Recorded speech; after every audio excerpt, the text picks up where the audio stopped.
first was rushed to market, the second was considerably better. On this edition of Test Drive, the third generation of the Mercedes-Benz M-Class.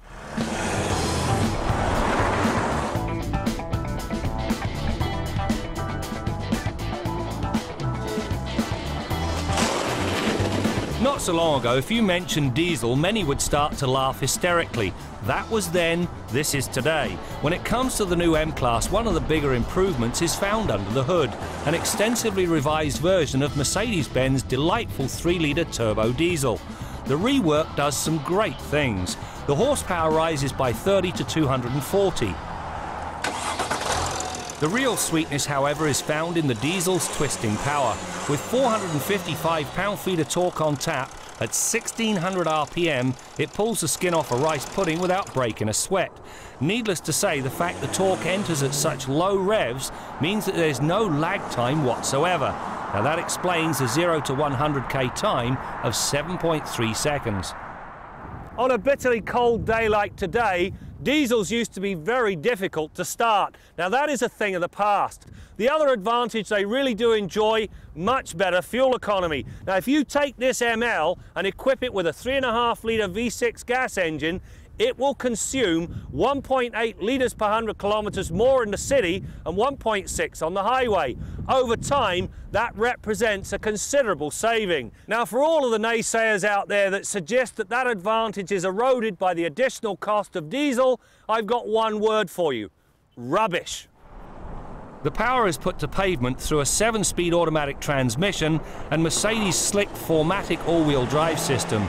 It's fast to react to changing conditions, and it accomplishes this regardless of whether it's being tested on-road or off. The fact it's seamless in the manner in which it alters the torque distribution underscores its proficiency. The cabin of this new M-Class takes a big step forward. The materials are much richer and they're offset with some very nice wood accents. It also arrived loaded. This thing's got a power panoramic sunroof, a very good Harman Kardon sound system, and a full-on navigation system. In fact, it all comes together so nicely, there's really only one thing to complain about. This screen, it should be touch sensitive. It's not. Dynamically, the latest M-Class is significantly better. The suspension controls unwanted body motion without feeling firm. The M also now employs an electromechanical steering system which brings the right weighting at any speed.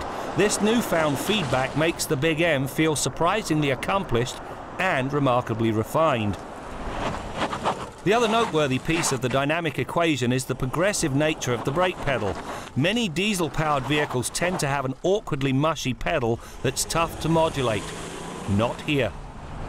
This new M-Class is a surprisingly large vehicle. This back seat, for instance, it will accommodate 3 adults realistically. Now, when you get around to the back end, you access all of the cargo area through a handy power liftgate. When it's open, 24.5 cubic feet of cargo space with the seats up. If you fold them flat, well, you open up 71 cubic feet. A quick jaunt off-road also proved the ML350 works just as well. The diesel's torque also allows it to rumble down a gnarly trail without labouring. It also has the right ground clearance and suspension travel. This new M-Class is a considerably better vehicle than the one it replaces, and it was no slouch. This time around, much nicer cabin, much better interior, and it's got that sweet diesel engine. So sweet, in fact, it makes me wonder why anybody would buy a gasoline-powered version of this new ML.